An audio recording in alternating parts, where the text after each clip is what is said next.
Donc, bonjour à tous.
Un gros levier, c'est d'utiliser beaucoup d'éoliennes et de solaire si on veut pouvoir respecter nos objectifs de 2 degrés, de 1 degré, ou de 1,5 degré.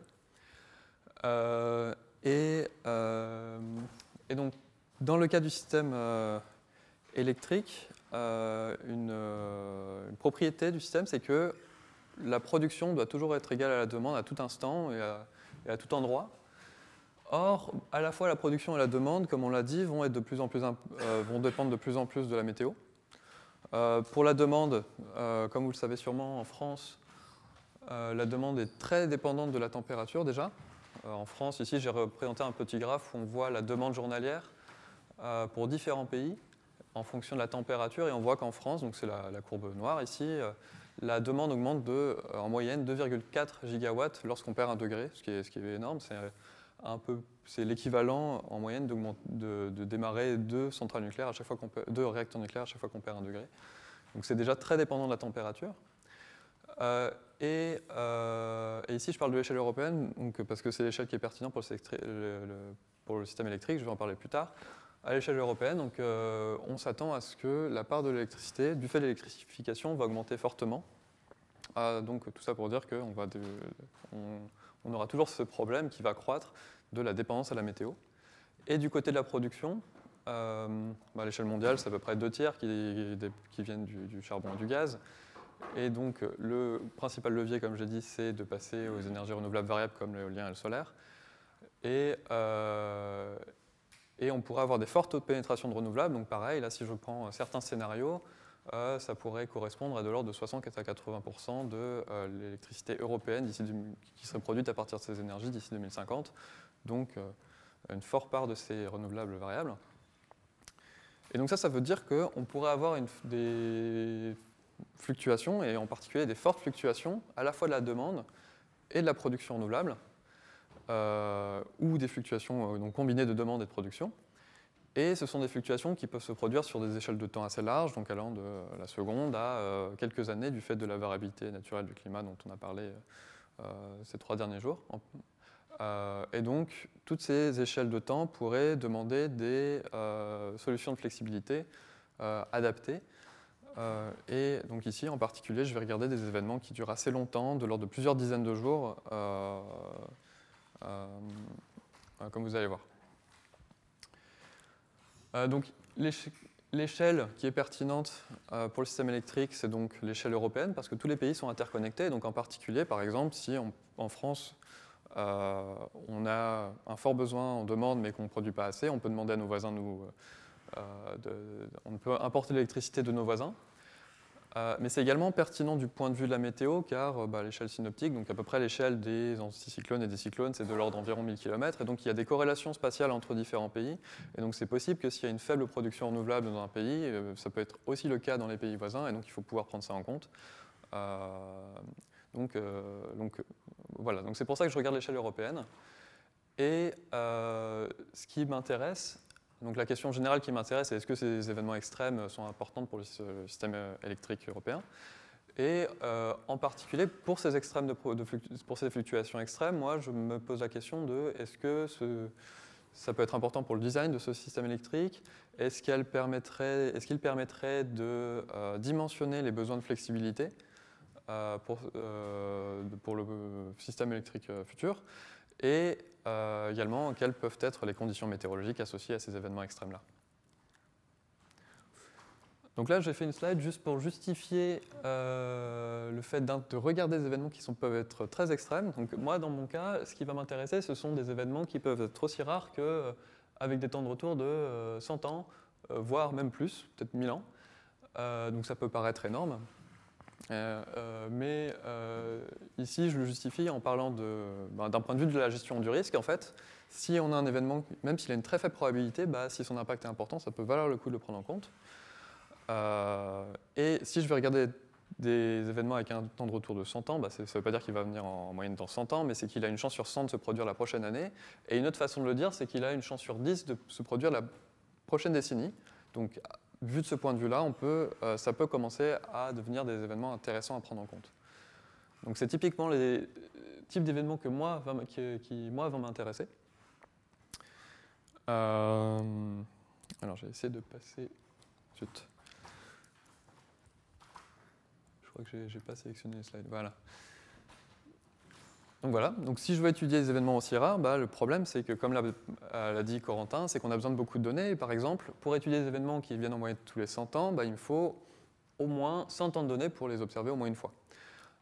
Et le problème, donc, comme ça a été rappelé ce matin, c'est que si on utilise les meilleures données qu'on a, c'est-à-dire les réanalyses, on a entre 40 et 80 ans. Donc c'est un peu juste si on veut pouvoir étudier ce type d'événements. Et l'alternative, c'est donc d'utiliser des modèles de climat, et pour ça, il faut les faire tourner longtemps, ce qui peut être très coûteux, et ce qui a quelques limites parce qu'ils sont imparfaits. Donc, pour étudier ce type d'événements, il faut développer de nouvelles stratégies, et donc c'était l'objet de ma thèse. Donc dans un premier temps, je vais vous parler du modèle de climat et du modèle d'énergie que j'utilise. Et ensuite, je vais regarder deux choses. Je vais regarder les événements météorologiques associés à ces événements-là, et pour ça, je vais parler d'un modèle statistique que j'ai utilisé dans ma thèse pour étudier ces événements-là, basé sur une approximation gaussienne. Et dans un troisième temps, ici, je vais parler d'algorithmes d'événements rares pour essayer d'étudier ces événements qui sont très rares.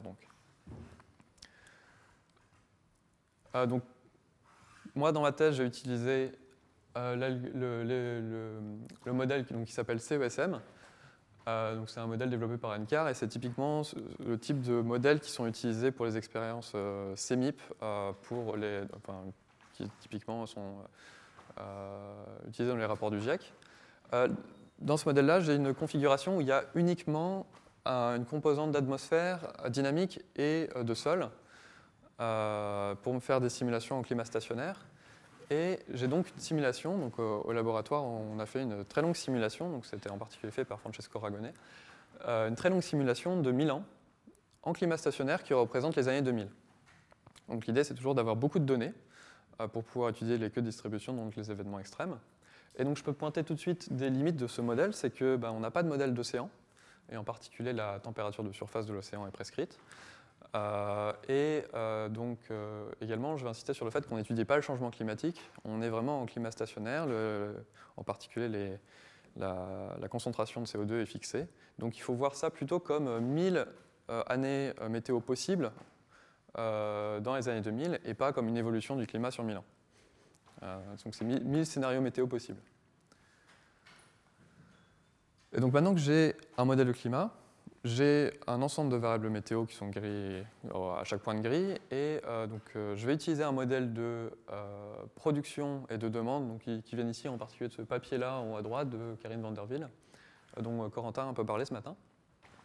Je prends la vitesse du vent à chaque point de grille, j'ai un modèle qui transforme ça en ma production éolienne, donc ici c'est en facteur de charge, donc le facteur de charge c'est la capacité de production de mon éolienne qui va de 0 à 100%, 100% c'est quand elle produit à son maximum, et qui correspond qui a la même forme que les courbes de production dont a parlé Riewald tout à l'heure. Donc je ne vais pas en parler plus ici. J'ai également besoin de savoir combien j'ai d'éoliennes installées partout en Europe, et pour ça j'utilise différents scénarios issus de différentes institutions qui me donnent la distribution pour chaque point de grille, donc la distribution spatiale, mais aussi la quantité d'éoliennes que j'ai en mégawatts par point de grille.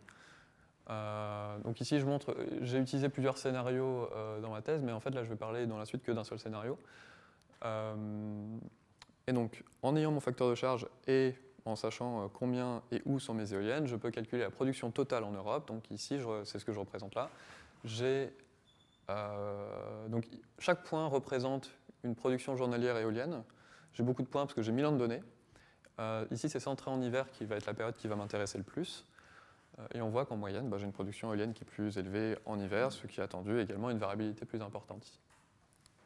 J'ai un modèle similaire en PV, je vais aller plus vite là-dessus. Je vais juste dire qu'il dépend pas seulement de l'éclairement, mais également de la température et de la vitesse du vent, parce qu'un panneau photovoltaïque est plus efficace lorsqu'il peut se refroidir. Donc ce modèle-là dépend de ces deux variables supplémentaires. J'ai également un modèle de facteur de charge et je sais où sont les cellules PV. Et donc je peux calculer la production PV. Ici, on voit par exemple qu'elle est plus élevée en été qu'en hiver, comme attendu. Et enfin, j'ai un modèle de demande. Donc, ce modèle de demande ici, il dépend de la température. Donc, j'ai montré tout à l'heure qu'effectivement, ça dépend beaucoup de la température, par exemple en France. Et donc ici, on a un modèle sur toute l'Europe qui dépend de la température, mais également dans ce modèle de la densité de population, de sorte à mettre un poids plus important si la température descend plus, disons à Paris, où c'est très peuplé, que dans un endroit où c'est pas peuplé. Et avec cette température pondérée par la population, j'ai un modèle simple, donc toujours issu du même papier, ici, qui me dit que donc j'ai deux régimes linéaires pour les faibles températures et pour les fortes températures. Pour les faibles températures, c'est surtout pour l'hiver, donc où ma consommation augmente d'un peu plus de 4 gigawatts dès que je perds 1 degré et augmente de près d'1 gigawatt pour les fortes températures, donc pour des besoins de refroidissement. Donc c'est un modèle assez simple de demande, et donc voilà, à nouveau, j'ai un ensemble de données pour ma demande. Et avec ça, j'ai essayé d'étudier donc les événements météo associés aux événements les plus extrêmes, en m'intéressant aux fortes demandes et donc aux faibles productions renouvelables. Et donc pour ça, je regarde ce qu'on appelle la consommation résiduelle. Donc en anglais, ici, c'est le residual load. Donc c'est donc la demande moins la production renouvelable. Donc en fait, c'est ce qui reste à produire pour pouvoir satisfaire la demande, donc avec des moyens de production supplémentaires, donc des centrales thermiques conventionnelles classiques, ou en utilisant des steppes, des barrages hydro, sous forme du stockage, des batteries, un ensemble de choses. Donc l'idée, c'est que si la consommation résiduelle est élevée, ça peut être problématique pour l'équilibre offre-demande. Donc c'est ça qui va m'intéresser. Et donc je représente ici sur cette figure donc la demande à gauche, la production renouvelable au milieu, la somme donc, de l'éolien et du solaire, et à droite, la consommation résiduelle, donc la différence entre les deux. Et on voit qu'elle est plus importante sur une plage étendue, donc pas uniquement au milieu de l'hiver, mais un peu plus étendue jusque novembre, voire octobre ici, jusqu'à fin février. Je représente ici mes événements qui ont un temps de retour de 10 ans, donc ça, c'est un seuil que je me fixe. C'est les petits points rouges que vous voyez. Et on voit que, alors je représente également à quoi est-ce qu'il correspond en termes de demande et de production, et on voit que généralement il correspond effectivement à des moments où il y a une forte demande et une faible production renouvelable. Et quelque chose qui peut être intéressant de remarquer, c'est qu'ils ne correspondent pas nécessairement à des événements les plus extrêmes de demande ou de faible production. Généralement, c'est des événements élevés, mais par exemple pour la demande, on ne voit peut-être pas très bien ici, c'est des événements qui ne sont pas forcément très éloignés de la moyenne. Ça peut être assez typique globalement, et pareil pour la production, ce n'est pas nécessairement des événements extrêmes. Donc ici, on a des événements extrêmes, mais qui sont une combinaison d'événements qui, eux, ne sont pas forcément extrêmes. Donc c'est pour ça que c'est intéressant d'étudier la combinaison des deux. Donc parfait, je vais regarder ce type d'événement-là. Et pour ça, en fait, je vais juste regarder, quand je dis que je vais regarder ce qui se passe durant ces événements, je vais regarder une carte météo moyenne durant ces événements, ce qu'on appelle une carte composite. Ici, je vous donne la formule qu'on utilise. Je la donne parce que je vais m'en servir plus tard. Oui ? Tu peux repréciser comment tu sélectionnes ces événements ? Ah, pardon. Oui, comment je définis les événements avec un temps de retour de 10 ans. En fait, je prends les maxima annuels. Donc, par exemple, ici, dans ce cas-là, je vais commencer par regarder des événements qui durent qu'un jour. Je vais dire, OK, je vais prendre le maxima, je prends une fenêtre glissante, et je prends la valeur maximale annuelle qui dure 24 heures, enfin qui dure un jour. Ici, j'aurai un point de temps de un jour. Et ça, tous les ans. Et donc, sur mes 1000 ans, j'ai une série de 1000 événements, et mes événements qui ont un temps de retour de 10 ans, c'est en fait mes 100 plus extrêmes. Les 100 plus extrêmes parmi mes 1000.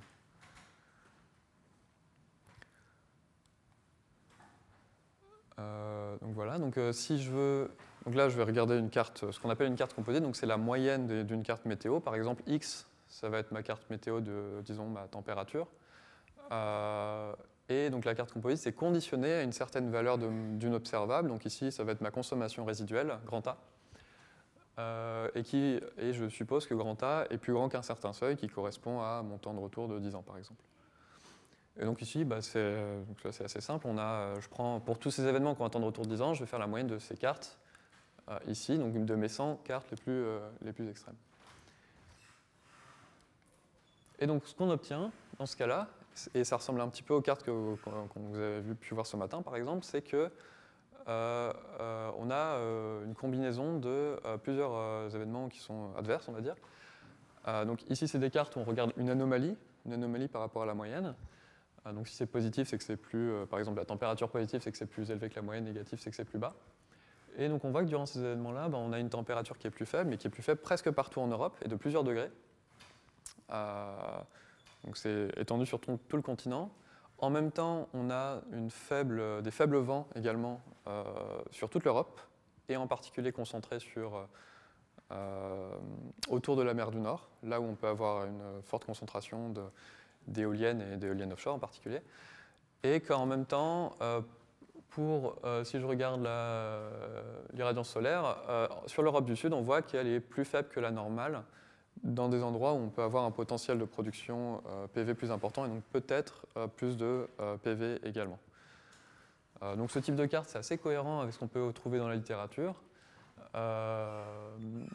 Et donc voilà, donc on a un événement composite avec plusieurs événements adverses que l'on a en même temps. Donc on peut se poser la question de qu'est-ce qui se passe pendant ces événements-là. Et donc là, ce que je fais, c'est que je représente à la place de mes autres variables, je représente ici ma hauteur du géopotentiel à 500 hectopascales, donc on en a parlé ce matin. Et donc on peut interpréter ça un peu comme une carte de pression au milieu de la troposphère, donc à environ 5 km d'altitude, ici. Et donc on voit que j'ai notamment une anomalie cyclonique, donc une anomalie positive anticyclonique au nord-ouest de l'Europe, et négative au sud-est ici, donc qui ressemble un petit peu à un pattern de NAO dont on a parlé tout à l'heure, quoique vraiment un petit décalé plus vers l'est, donc en direction de l'Europe. Voilà, donc je ne vais pas en parler beaucoup plus ici, mais à partir de maintenant, c'est ce type de carte que je vais regarder qui représente assez bien la dynamique qu'on a à large échelle dans l'atmosphère. Là, on a un haute pression au nord, basse pression au sud, c'est ça? Oui, c'est ça, oui.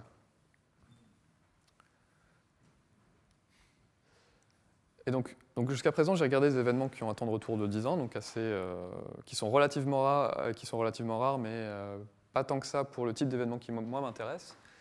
Et le type de question que moi je me suis posé, c'est comment est-ce que ces événements ils évoluent si on regarde des événements qui sont plus longs ou des événements qui sont plus rares également. Donc, dans un premier temps, j'ai regardé ça. Qu'est-ce qui se passe si je regarde des événements qui ne durent pas qu'un jour, mais des événements qui sont plus longs, de l'ordre de... j'ai regardé plusieurs durées, mais ici, par exemple, c'est 30 jours. Donc de l'ordre d'un mois. Et en fait, ce qu'on voit, c'est que si on fait une moyenne sur tous ces événements-là, globalement, on a une situation météorologique qui est assez similaire, avec toujours ce même pattern en dipôle. Donc ici, c'est sur tout l'hémisphère nord, hein, on voit l'Europe ici. On a toujours la même structure en dipôle au-dessus de l'hémisphère nord, et on voit même émerger une anomalie négative à l'est de l'Oural ici. Et on observe globalement un pattern assez similaire pour les longs événements. Et donc voilà pour ça. Et donc la question qui venait après, c'est qu'est-ce qui se passe dès qu'on regarde des événements qui sont encore plus extrêmes, plus rares, ce que je peux faire avec ma très longue simulation de 1000 ans. Et donc ce qu'on peut voir ici, c'est la partie en bas, on voit que globalement, en tout cas au premier ordre, la structure est globalement assez similaire. On a à peu près le même pattern en dipôle sur l'Europe. Il n'y a pas une transition vers quelque chose de très très différent. On observe à peu près la même chose. Voilà. Il y a une difficulté, c'est qu'on ne peut pas trop conclure quant à la significativité de mes cartes parce que comme je regarde des événements très extrêmes, j'ai beau avoir 1000 ans de données, je ne peux pas très bien conclure sur la significativité, et ça je vais en parler après. Mais donc voilà, j'ai des événements qui sont plus extrêmes et qui sont assez similaires à mes événements moins extrêmes. Donc là maintenant je vais regarder cette relation que j'observe ici entre mes événements moins extrêmes avec un temps de retour de 10 ans et plus extrêmes avec un temps de retour de 100 ans. Et pour ça, on a fait un petit modèle statistique. En fait, pour essayer de comprendre ça, on a fait l'hypothèse d'une distribution gaussienne jointe entre ma variable x, donc mon champ météo, et a, mon observable, qui est donc ici ma consommation résiduelle, et qui donne un résultat qui est assez intéressant. Donc il y a des choses qui ont été faites par en particulier Valerio Mescolo, Alessandro Lovo, donc Corentin et puis Freddy. Là-dessus, dans le cas de canicule, ils sont allés un peu plus loin parce qu'ils parlent également de prédiction avec cette hypothèse-là et qui mènent à des choses qui sont très intéressantes. Donc, je vous encourage à aller voir ça. Moi, je vais juste regarder la relation pour les cartes composites et je ne vais pas parler du tout de prédiction. Et donc, l'intérêt de faire une hypothèse simple comme ça, c'est que ma carte composite, donc la formule simple dont je vous ai parlé tout à l'heure, je peux la réécrire de cette façon-là, où ça dépend uniquement de ma corrélation en fait, entre ma variable x et mon observable a, donc ma consommation résiduelle, et d'un préfacteur ici, qui dépend uniquement de l'amplitude de mon événement en termes de consommation résiduelle. Donc déjà, je peux tester pour voir si ça marche à peu près. On observe que en fait, cette estimation marche plutôt bien. On a vraiment une structure qui est très similaire. Donc là, j'ai calculé ça directement de façon empirique. Je fais la moyenne de mes événements les plus extrêmes. Et à droite, j'utilise cette formule analytique en calculant donc la corrélation, juste la corrélation ici. Et donc j'obtiens cette carte qui est très similaire, donc ça marche plutôt pas mal. Et donc il y a donc deux conséquences de cette formule simple qui sont intéressantes. La première, c'est que ça explique, d'un point de vue statistique, pourquoi est-ce qu'on a des cartes qui sont similaires pour des événements moins longs et plus longs, tant que ce régime gaussien fonctionne. Simplement parce qu'ils sont proportionnels à la même carte de corrélation ici. Ça, c'est une première conclusion intéressante. Et la seconde, c'est que cette formule permet d'extrapoler, si je veux, pouvoir estimer une carte composite, donc la moyenne, ma carte météo moyenne, pour des événements très rares. Parce que maintenant, j'ai une formule qui dépend que de cette quantité-là, qui est une carte de corrélation, qui peut se calculer pour des données typiques. Je n'ai pas besoin de 1000 ans de simulation pour ça. Et de ce préfacteur-là, qui dépend uniquement de l'amplitude de l'événement que je veux calculer. Oui. Le préfacteur, il y a une expression de forme. Oui, il y a une expression. Je ne sais même pas si je l'ai noté. C'est une expression très simple. C'est en 1 sur une fonction. Il y a juste une fonction erreur qui intervient dedans. C'est quelque chose de très simple. Je crois que je ne l'ai pas noté. Désolé. Donc voilà, donc j'ai une expression qui est assez intéressante pour étudier ce type d'extrême. Mais le problème, donc, comme je vous ai dit tout à l'heure, j'ai beau avoir 1000 ans de données, donc beaucoup de données, pour étudier ces événements extrêmes avec un temps de retour de 100 ans, je commence à être un peu limité en termes de données. À gauche, j'avais représenté ici, les points, ça représente les zones qui sont significatives, statistiquement significatives. Et ça, j'obtenais un résultat parce que j'avais, pour mes temps de retour de 10 ans, j'avais 100 ans de données, donc c'était pas mal. Par contre, à droite, je ne peux pas trop conclure, j'ai des petites zones ici qui sont un petit peu significatives, mais je n'ai pas grand-chose, je ne peux pas conclure grand-chose en réalité, même avec 1000 ans de données. Donc on a un problème d'échantillon pour ces événements extrêmes, et pour ça, il faut d'autres stratégies. C'est pour ça que je vais vous parler d'algorithmes d'événements rares. Donc là, Corentin vous a parlé un peu ce matin. Là, je vais juste en parler d'un point de vue pratique, comment je m'en suis servi dans mon cas à moi. Donc le principe général, c'est de pouvoir échantillonner plus d'événements rares à un coût numérique raisonnable. Globalement, c'est ça. Et donc en pratique, moi ce que j'ai fait, c'est que donc ici je représente ma consommation résiduelle journalière. Chaque point ici représente la consommation résiduelle pour un jour. Et donc en pratique, ce qui se passe, c'est que je fais 100 simulations en parallèle, 100 trajectoires.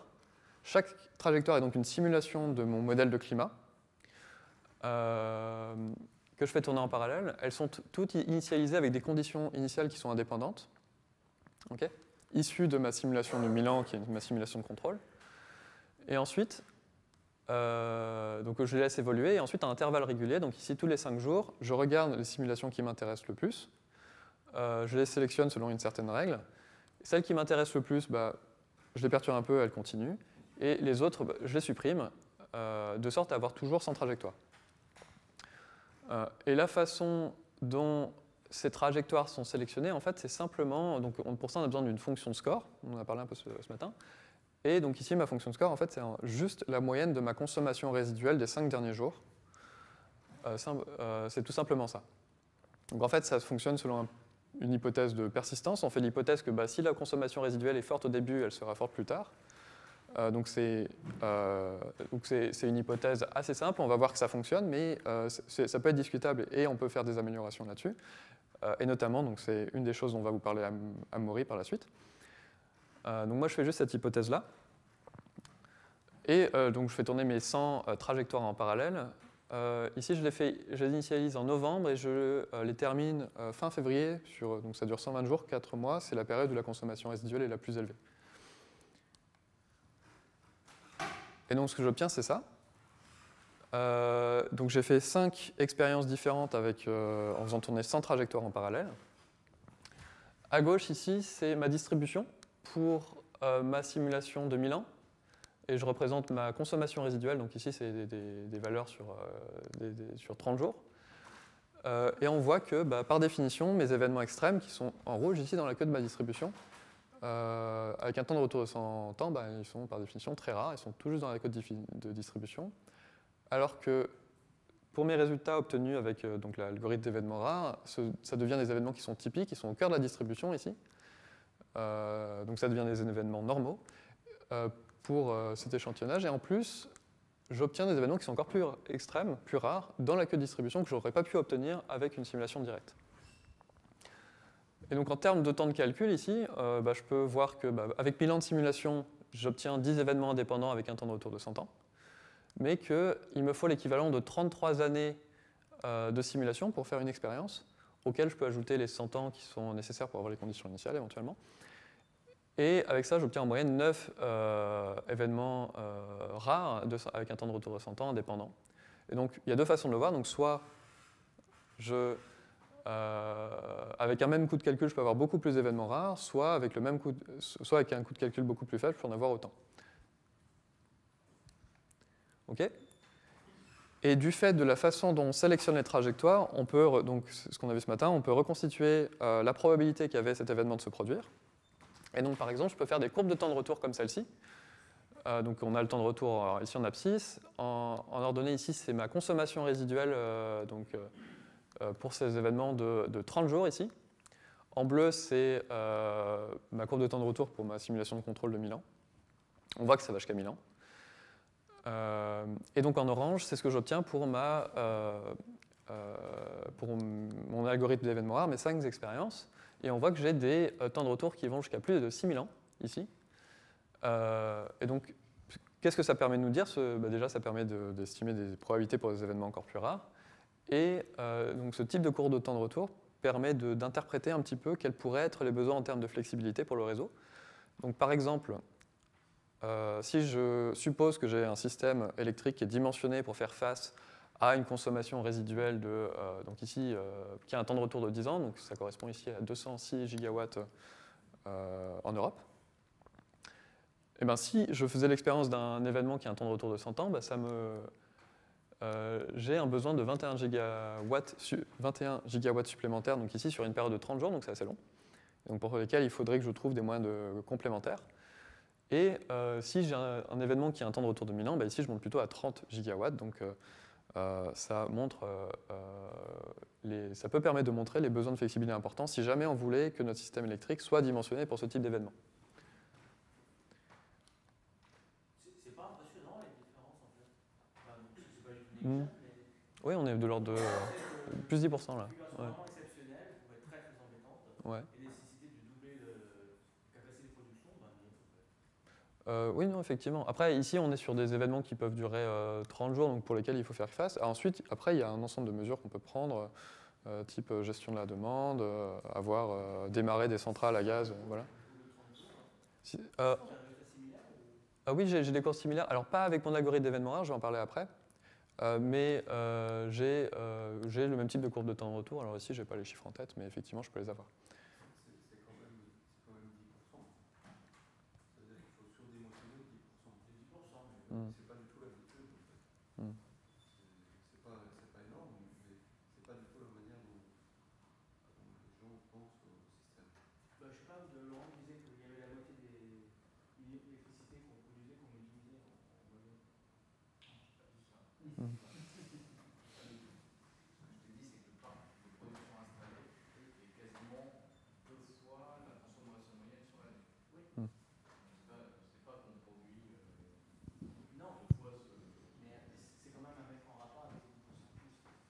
Oui, mais là, c'est 10% de plus que le maximum annuel.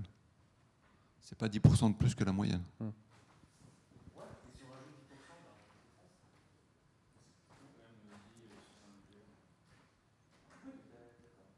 Oui, c'est juste.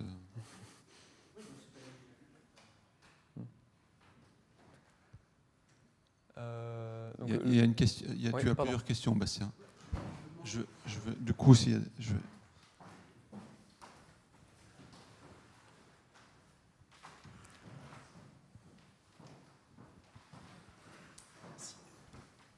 Je me demandais juste comment on peut estimer les temps de retour pour des événements très rares qu'on ne voit pas dans les simulations. Ça peut s'estimer à partir de l'algorithme en lui-même. Je sais pas, un temps de retour de 10 000 ans, on ne peut pas comparer aux données. Comment on peut faire Donc la question c'est comment faire cette estimation-là? C'est ça? Ou comment estimer des trucs, des événements encore plus rares? Disons des événements très rares avec l'algorithme qui va justement provoquer plus d'extrêmes, des événements très très rares qu'on n'a pas observés. Comment on peut estimer le temps de retour Ah oui. Alors ici, donc j'ai pas du tout mis les formules, mais l'idée c'est que on biaise la façon dont on échantillonne ces événements-là, ici. Et la façon dont c'est biaisé, c'est contrôlé d'une façon assez précise. Et on a une formule pour retrouver la probabilité P0, la vraie probabilité de se produire, que ces événements se soient produits dans notre modèle. Donc on échantillonne avec une densité de probabilité, donc on va dire PK ici, mais on peut quand même retrouver la probabilité P0 qu'elle se produise réellement dans le modèle. Il y a une formule qui permet de passer de l'un à l'autre. Justement, dans le prolongement de cette question, en fait, si tu reviens à la courbe suivante, s'il te plaît. Méthodologiquement, dans quelle mesure est-ce qu'on s'attend, en appliquant ces algorithmes, à ce que les deux courbes, orange et bleu, se superposent sur la partie où il y a recouvrement? Et comment est-ce qu'on...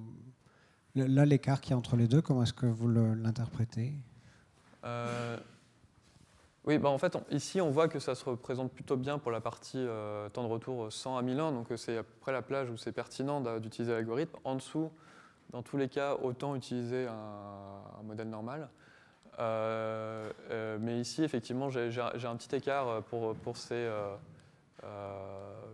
des temps de retour plus faibles, parce que mes différentes expériences fonctionnent moins bien à ce niveau-là. Ça vient aussi d'un problème qui est que je regarde des événements qui sont déjà relativement assez courts. En fait, ça marche beaucoup mieux pour des événements plus longs. J'ai une courbe de temps de retour, par exemple, pour des événements qui durent 120 jours, sur toute la durée sur laquelle je fais mon expérience, donc de début novembre jusqu'à fin février. À ce moment-là, mes courbes de temps de retour fonctionnent mieux, je vais jusqu'à 100 000 ans à peu près. Et ici, j'ai fait le choix, donc, dans cette présentation, de regarder que des événements mensuels. Et plus je regarde des événements courts, moins ça fonctionne bien. Parce que l'algorithme n'est pas fait pour regarder des événements qui sont trop longs. Donc ça, c'est un premier point. Et le second point, c'est que j'ai une certaine variabilité du fait que j'ai pas beaucoup de trajectoires en fait. J'ai que 100 trajectoires, ce qui peut être beaucoup dans le cas d'un modèle de climat, c'est très coûteux. Mais en pratique, je suis un peu à la limite du nombre de trajectoires qui est pertinent d'utiliser pour ce modèle-là, et ça serait encore mieux de pouvoir en utiliser beaucoup plus.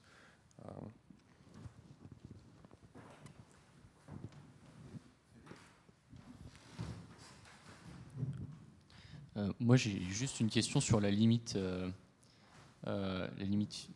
du return time. Est-ce qu'il y a une limite physique aux événements extrêmes? Parce que là, on a l'impression que ça croît relativement jusqu'à l'infini. Est-ce que c'est borné? Ouais, est-ce qu'on peut définir un temps de retour de 100 000 ans, par exemple? Est-ce que le système, vu que c'est à carbone constant, gaz à effet de serre constant, est-ce qu'il y a un plateau où on ne peut pas avoir de... Question, ouais, c'est une bonne question. Je pense que c'est assez difficile à définir dans l'absolu. Alors je sais qu'il y a des gens qui regardent, je connais pas très bien ça, mais il y a des gens qui font par exemple de l'ensemble boosting, donc c'est un peu le même principe, mais sans faire particulièrement attention à la probabilité de sélectionner les trajectoires. Le but c'est juste d'essayer de faire des simulations avec plein d'ensembles, sélectionner juste celles qui vont qui sont les plus extrêmes, sans particulièrement faire attention aux probabilités, et d'essayer de voir c'est quoi les événements les plus extrêmes qui sont possibles de simuler dans le modèle, et du coup ils essayent de voir, de trouver effectivement un plateau similaire. Donc ça, à peu près dans le cas dans ce cas-là, je ne saurais pas exactement répondre. Mais effectivement, on peut imaginer ça ne peut pas monter à l'infini. Oui. Juste pour compléter aussi ce que tu viens de répondre, ça dépend vraiment de l'événement extrême qu'on regarde. Il y a eu des applications, des algorithmes d'événements rares aux vagues de chaleur. Et il y a la thèse de Robin Noyel qui donc fait des algorithmes de simulation d'événements rares pour simuler des vagues de chaleur. En parallèle, il fait aussi des études où il utilise la théorie des valeurs extrêmes pour avoir des courbes de temps de retour aussi, éventuellement comparées. Et on peut imposer dans la théorie des valeurs extrêmes qu'il y ait une limite finie, justement là, que ça soit borné. Et pour ça, il utilise un critère physique pour dire que la température ne dépassera pas telle valeur. Mais du coup, là, c'est vraiment propre à l'événement qu'il a regardé. Et ça demande... c'est un travail de physicien, quoi, du coup. Voilà. Bon, tant qu'on est aux questions, moi j'ai une question. Au début, tu dis que l'Europe, c'est assez interconnecté. Du coup, tu regardes les événements extrêmes au niveau de l'Europe. Moi, je me demande si on pense aux contraintes réseau qu'il peut avoir, est-ce que ta définition des événements extrêmes ne cache pas un peu des cas où j'ai une demande résiduelle moyenne, mais c'est le bazar en Espagne et ça va... Et voilà. Et du coup, je me demande si... on compare tes événements extrêmes un peu à des événements extrêmes mais propres à chaque pays. Est-ce que est-ce que ça serait parti? Oui, non, effectivement. Donc là, j'ai peut-être pas assez dit ça au début. Effectivement, je regarde pas du tout de contraintes réseau. C'est vraiment un modèle, comme on dit, plaque de cuivre, où on regarde tout ce qui rentre, tout ce qui sort. Donc toute la production renouvelable en Europe et toute la demande en Europe. C'est quelque chose qui se fait vraiment pas trop au niveau de l'Europe, mais plutôt au niveau de certains pays, juste pour regarder des problèmes d'adéquatie. C'est ce que disait Jean-Marc hier, c'est cette hypothèse de plaque de cuivre où on regarde la production totale en France et la demande totale en France. Ça permet déjà de dimensionner effectivement est-ce qu'on est capable d'équilibrer à cette maille-là, mais ensuite ça pose la question de est-ce qu'on est capable par la suite de le faire à maille plus fine, et à ce moment-là on a besoin d'avoir plus de nœuds sur la France pour vérifier ça. Donc là c'est un peu une première étape simplifiée sans avoir à se poser la question du réseau. Oui. Est-ce que ça aurait un sens là tu regardes les hasards sur le climat, mais de manière beaucoup plus basique, la demande fluctue aussi de manière naturelle, parce que parfois il y a un truc à la télé qu'il faut absolument regarder, ou même et ce genre de fluctuations, est-ce que déjà c'est peut-être négligeable, mais ça peut faire un pic peut-être pas sur un jour ou 30 jours, mais ouais, est-ce que par exemple, il y a eu des pics pendant les JO ou ce genre de choses? Mais effectivement, ça joue vachement pendant les Coupes du Monde de football, je crois, quand tout le monde se lève en même temps pendant la mi-temps pour aller chercher un truc dans le frigo. Il y a des gros pics de consommation. Ouais, effectivement. Je pense que pour ça, c'est pas du tout le bon cadre pour l'étudier. Mais par contre, c'est vraiment des choses qui sont regardées par RTE. c'est un truc discret. Ouais. Mais même avant de faire ça, là, pour l'instant, je ne regarde pas du tout la composante sociale. Il n'y a pas, dans mon modèle de demande, c'est vraiment quelque chose qui dépend uniquement de la demande. Et en réalité, évidemment, la demande dépend du cycle journalier. Il y a une demande qui est plus forte, il y a 2 pics dans la journée, l'hiver. La demande est plus élevée durant la semaine que le week-end. Donc il y a déjà un ensemble de cycles qu'il faut représenter et que je ne représente pas du tout ici. Et donc j'ai vraiment évacué toute cette composante-là pour regarder que la composante météo. Mais effectivement, ouais. Ouais. Non, mais ce que tu mentionnes là, les histoires de voilà, finale de Coupe du Monde, etc., c'est des événements qui durent un quart d'heure. Hein. C'est le temps que pendant la mi-temps, les gens vont aux toilettes, ils vont chercher un truc dans le frigo, ou ils font chauffer une pizza. Là, Bastien, il regarde des trucs de 1 jour ou 30 jours, donc ça n'a rien à voir. Hein. Ouais. Mais par contre, pour revenir plutôt sur une question d'avant sur les limites physiques et la plausibilité des événements extrêmes que tu regardes, bah, la première chose qu'on peut regarder, c'est si déjà la demande résiduelle n'excède pas la capacité installée, déjà, ou la consommation prévue. Et après, idéalement, si on voulait répondre à cette question-là, il faudra aller voir dans les cas les plus extrêmes, là, à 6000 ans ou même à 1000 ans, savoir si on est capable de revenir aux fondamentaux, c'est-à-dire aux cartes physiques de température, de rayonnement, de vent, et voir si elles restent dans les limites physiques ou pas. Mais avec ces méthodes-là, j'ai pas l'impression qu'on puisse vraiment revenir. Une fois qu'on a estimé la période de retour de ces événements-là, on n'est pas capable de revenir aux cartes elles-mêmes individuelles pour aller vérifier qu'elles sont physiques ou pas, non ?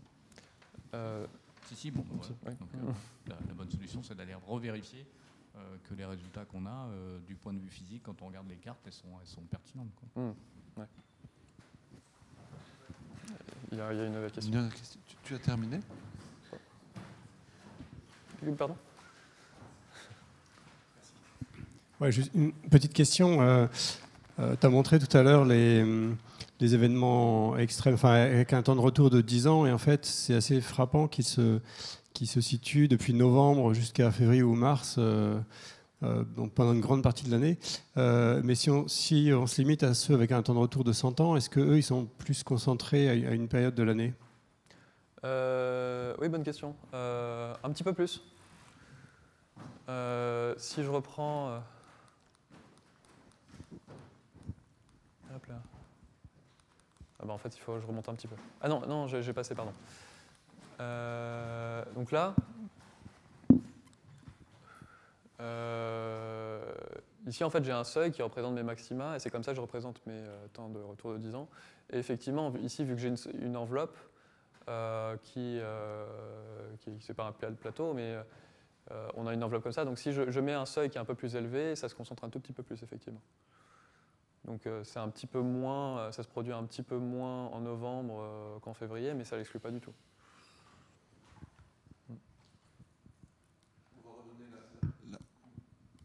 On va redonner la parole à Bastien. Bastien, combien de temps il te faut pour terminer ? Je vais conclure, je pense. J'ai juste parlé de la courbe de temps de retour, donc après je peux... Tu peux utiliser quelques minutes de plus si D'accord, tu veux. Je vais essayer de ne pas trop traîner. Je vais juste faire la transition un petit peu pour Amaury. Donc là, je représentais des événements qui durent 30 jours. Ici, je représente la même chose pour des événements qui durent 15 jours. Et en fait, on voit que ça marche un petit peu moins bien. Ma courbe de temps de retour va moins loin. Ça fit encore pas trop mal. Mais on commence à sentir la limite que pour des événements qui sont un peu plus courts, cet algorithme-là ne fonctionne pas très bien si on veut regarder des événements qui sont très courts. Et donc, justement, il y a des méthodes qui sont développées pour essayer de regarder ces événements-là, donc Amaury vous en parlera peut-être. Et donc pour aller plus vite, je vais juste rapidement dire que j'ai plus d'événements, donc grâce à ça je peux par exemple regarder si ce que j'avais était significatif ou non, et donc par exemple ici je regarde la significativité qui est représentée par les petits points gris ici, et puis donc je vois que j'ai effectivement un signal qui est beaucoup plus fort, et donc par exemple qu'il semble y avoir une dynamique de large échelle qui se produit durant ce type d'événement-là. Et là, je vais conclure là-dessus. J'avais regardé des cartes pour les événements avec un temps de retour de 100 ans. Je peux faire la même chose pour des événements avec un temps de retour de 1000 ans. J'en ai quand même pas trop mal dans ma simulation. Ici, j'en ai 16, donc c'est l'équivalent de faire tourner mon modèle pendant 16 000 ans si je voulais en observer en moyenne autant. Donc ce qui est assez difficile à faire en pratique. Et pareil, je peux regarder le même type de carte et où à nouveau on retrouve cette même structure-là en dipôle sur l'Europe. Et donc Donc pour conclure rapidement, j'ai parlé d'un modèle gaussien. Donc pour étudier ce type d'événements rares, on peut faire des modèles statistiques comme celui-là. L'algorithme d'événements rares permet également d'échantillonner des événements encore plus rares pour pouvoir les étudier, ce qui est difficile de faire autrement. J'ai pu voir qu'on a des cartes composites similaires pour des événements moins rares et plus rares, par exemple. Donc c'est typiquement le genre de résultat qu'on peut avoir avec ça. Et donc la courbe de temps de retour qu'on a discuté un petit peu montre que ça peut être pertinent effectivement de les considérer pour avoir notamment des événements longs et que ça peut effectivement être pertinent pour le système électrique. Je vais laisser la parole à Maurice.